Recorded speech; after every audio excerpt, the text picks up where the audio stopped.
everyone, Jason Gilbo here at JGilbo11, breaking down some GPP bats for tonight's slate. 5 games. I mean, a lot of different ways you can go. We have some good offenses here. Starting with this Padres and Mets team. I'm off the Padres, of course, against DeGrom. I just don't feel the need to go that route. Mets certainly in play. I like the lefties here against the rookie righty. Talked about LeMay a couple times already on the pods. Looks like he's got decent swing and miss stuff, a little bit wild. Could be cracking a pen early. So as far as Mets go, I mean, Michael Conforto obviously red hot this month alone, over 300 ISO, nearly 400. Solid against right-handed pitching. I don't mind going back to the well there, even at a higher price tag. Some cheaper bats here for the Mets. I mean, Neil Walker, Wilmer Flores has been getting regular time. I don't mind him, even against the righty. Lucas Duda as well, if you need a cheap value bat. So Duda, 360 WOBA this month, come back from injury. Has put on a couple on and off games, but has not been bad. I think Duda's a guy I'll consider here, just as kind of a salary reliever. Mets are in play. I don't love the ballpark as much as I do some of the others, but Mets are firmly in GPP play, of course. So as far as Rangers and Red Sox, Drew Pomeranz take on Nick Martinez. This one's a good GPP game, and on the Rangers side, I mean, you look at Pomeranz, I don't mind him tonight. This is a low run total, bad, cool weather. You look at Nick Martinez, I mean, I will be firing away with against them. Weather's not going to keep me off of firing away against Nick Martinez. But on the Rangers side of things, I mean, as far as bats go, I don't mind a Jonathan Lucroy or even a Mike Napoli again.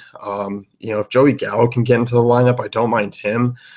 Just given the fact that Pomeranz is about a 52% hard contact rate to lefties this year and a 490 WOBA. It's a high strikeout situation for Gallo, but I would not be against it.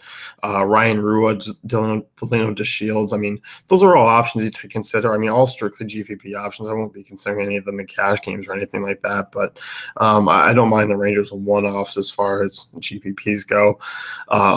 As far as Boston bats go, I mean, they're firmly in play 1 through 7, even 1 through 8, depending on if you want to punt catcher or not. Looking at Nick Martinez, this guy's allowing a ton of hard contact, low ground ball rate. It's kind of been his thing throughout the career. Slightly below average right-handed pitcher in his numbers. So, a near 5.5 run total.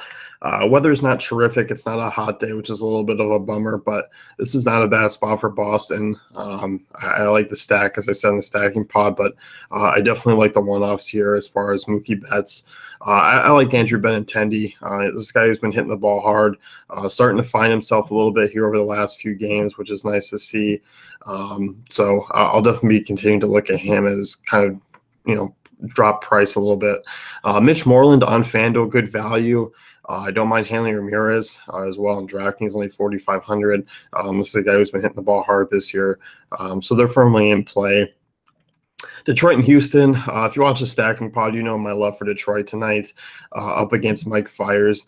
467 WOBA to righties, 11 home runs allowed already, 40% hard contact rate. Ian Kinsler, Miguel Cabrera, JD Martinez, Justin Upton, I'll certainly all be looking at. Not that badly priced. Upton, probably your far more GPP guy who you can get lower ownership on. Martinez has had a little bit of a price drop, but not tremendous. I mean, just because he's been so hot. Miguel Cabrera, I feel like, is underpriced for the matchup, as I said. Kinsler is a really solid value. You're getting a really nice bargain on him tonight. His numbers don't look terrific against righties, but still hitting the ball really hard. Strikeout rate's not anything out of the usual, so I don't mind kind of going that way. Houston, definitely a good GPP team tonight, just because Verlander carries that name factor. There's still a near 5 run total. If the roof opens, I'll definitely be looking at some guys a little bit more on the Houston side, just because the ball tends to fly out there. With that being the case, you look at Verlander, I mean, average WOBA allowed, but a 35% hard contact rate, is allowing a low ground ball rate near 30%. So, Josh Reddick, Carlos Beltran's looked really bad at the plate, under 300 WOBA this month. I don't know if I'll go back to the well there. I think I'm off of Beltran for a little bit, but George Springer, I don't mind. He's having a decent month. Jose Altuve's firmly in play. He'll definitely draw low ownership just because of the price tag. So if Carlos Correa is back in the lineup, give me a look at 4,300 on DK. It's a nice price tag for him, but he's been out due to illness over the last few games, so keep tabs there. Arizona, Milwaukee, this is going to be a place where I think a lot of people will go, but with the upside, I mean, it's not a bad place regardless of the ownership. Looking at the Diamondbacks lefty, Zach Davies, 352 WOBA allowed, 1.82 home runs per nine this year. Jake Lamb has been absolute red hot. Coming off a couple of homers in that Chicago series, multi-homer last week against San Diego. In this ballpark where Miller really plays for power, I'm okay with David Peralta, Jake Lamb, and then you can even go on the right side, given that Davies struggles more with right-handers. 424 WOBA allowed, 36% hard contact rate. Paul Goldschmidt's expensive. I mean, he's going to be tough to kind of fit in with a DeGrom lineup, so that's one thing to note with him. Yasmani Tomas was scratched yesterday. I don't mind the middle infielders of Brandon Drury or Chris Owings. I know these guys struggle a little bit away from home, but this is a good ballpark, a good pitching matchup. So I like Arizona here. I like the upside. So as far as Milwaukee goes, this is a boomer bust offense against a boomer bust pitcher. I mean, Robbie Ray, it's kind of almost like as if these teams are, Robbie Ray is like the Milwaukee Brewers of pitching. High strikeout rate, which is nice for Ray. But a ton of hard contact, and that's the thing that the Brewers do. When they're making contact, it's a lot of big bats, it's a lot of power, and some of these guys have notable numbers against left-handed pitching, especially the outfielders of a Ryan Braun, a Domingo Santana, Keon Broxton, Hernan Perez, if he gets into the lineup. So, Milwaukee is a team to certainly fire away against in GPPs. I like it. There's two sides of that coin. Robbie Ray can go out and have a decent start, or Robbie Ray's going to get mashed by this right-handed heavy team. So with the hard contact and how that's adding up, I like the bats here. I think Ray is obviously the risky GPP play. So, I mean, you can maybe hedge if you're making two different lineups in that case, but I like the right-handed bats here. You get decent prices on them, starting to come around a little bit more of late again. So Milwaukee's a team I'll looking to be used.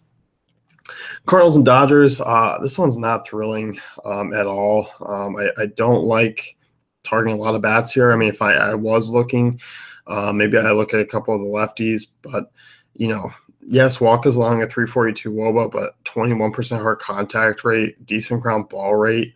Look at Maeda, 351 WOBA to lefties. I still don't love the ballpark. The only guy I will probably consider on the Cardinals side, and that is because of the price, and that is Matt Carpenter at 3,500. Yeah, I mean, been struggling this month alone, or kind of late. I mean, had a couple decent games, but for the most part, it's been kind of quiet. A lot of that power came earlier this month, but look at what he's been doing. I mean, hitting the ball really hard over the last 2 weeks, 98% exit velocity. So, still fine. The strikeout rate's not really been there. So, I'm okay with Carpenter. I think he's the kind of one-off play I'll take from the Cardinals, maybe a Dexter Fowler, but that's about it. On the Dodgers side, I mean, you can always look at Corey Seager, Yasmani Grandal, or a Bellinger from the left side. Those are the only three that I would really consider using against Waka, but I don't expect a ton of offense. I expect another kind of low-scoring game there. So let's wrap things up here with GPP bets. You can head over to DaveFantasyCafe.com for all great tools and content.